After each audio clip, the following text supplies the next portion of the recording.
All right, here we go. Hi everyone. First exercise we're hitting today is going to be the shoulder press with the dumbbells. So one thing you notice is we're sitting down in our chair. So we're going to have those 5 points of body connection. So my head is back, my shoulders are touching, my hips and glutes are driving down, each foot is planted. Those are the 5.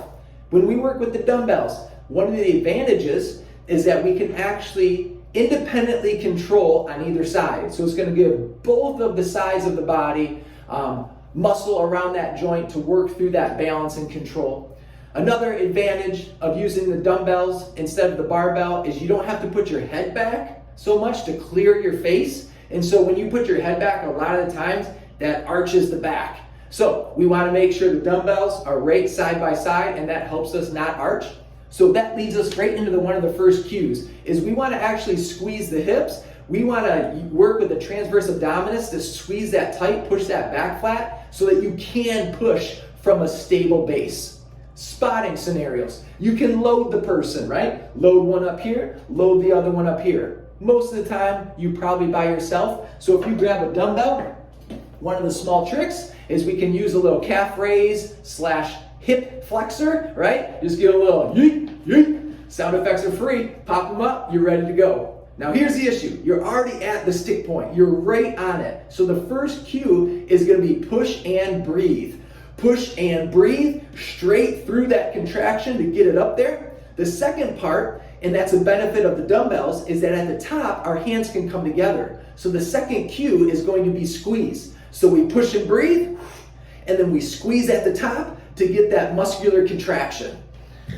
All right, like I said, that was already one of the benefits. On the regular barbell, hands stay even and they don't move in. So on this one, if we can get that squeeze in and get a little bit more contraction out of the shoulder. Now, this is the multi-joint, so shoulders moving, elbows moving. So when we're spotting, we need to be on the furthest part, because on the wrist of the forearm, if the shoulder goes, later in the repetitions, all of a sudden the tricep gives out that deals with elbow extension, it's going to go to flexion, all right? And all of a sudden someone get hurt, so risk of injury, making sure the spotters are on the wrists or the forearms and help that person through.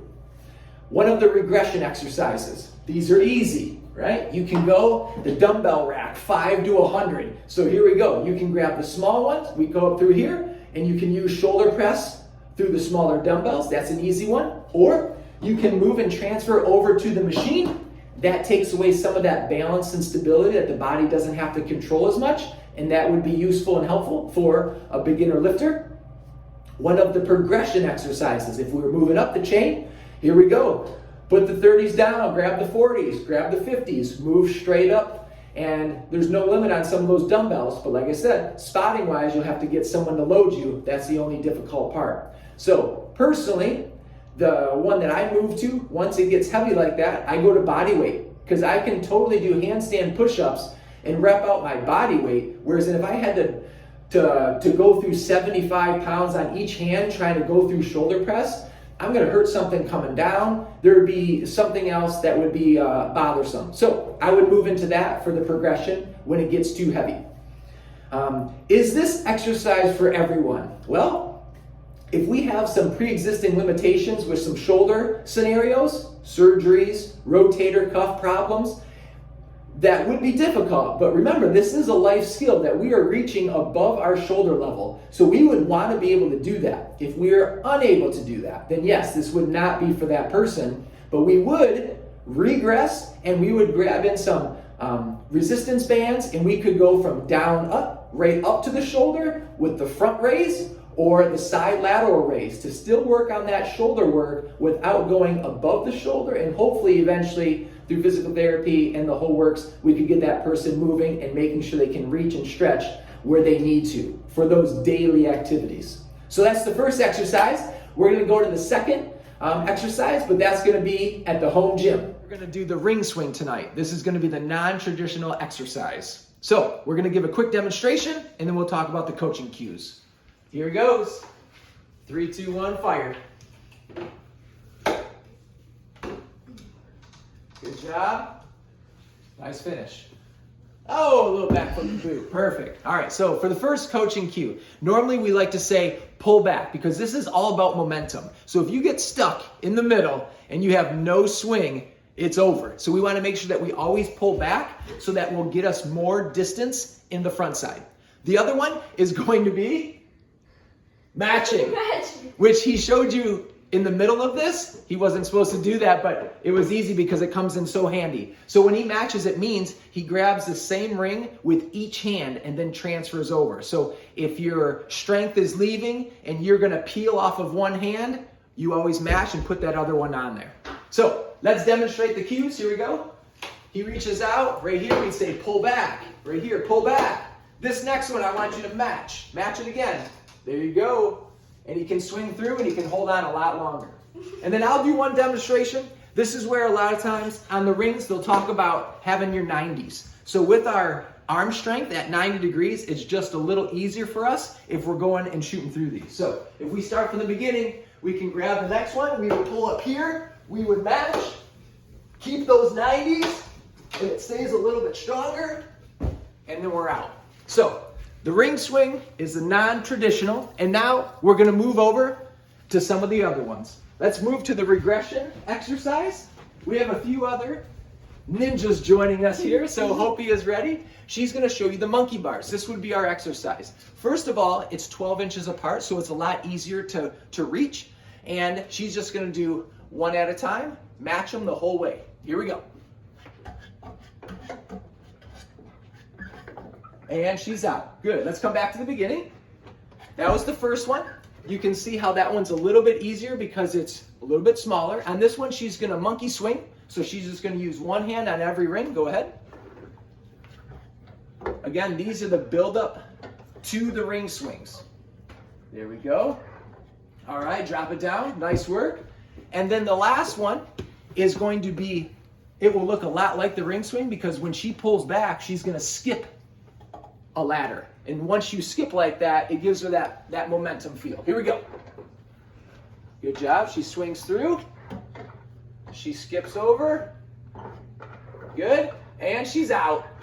Perfect. So that was the beginner take to the ring swing. And now we're going to go to the progression of the ring swing. What we can do, instead of having these rings at 2 feet apart, we could have them at 4 feet apart, 6 feet, 8 feet. If anybody's ever been to Santa Monica Beach, come on.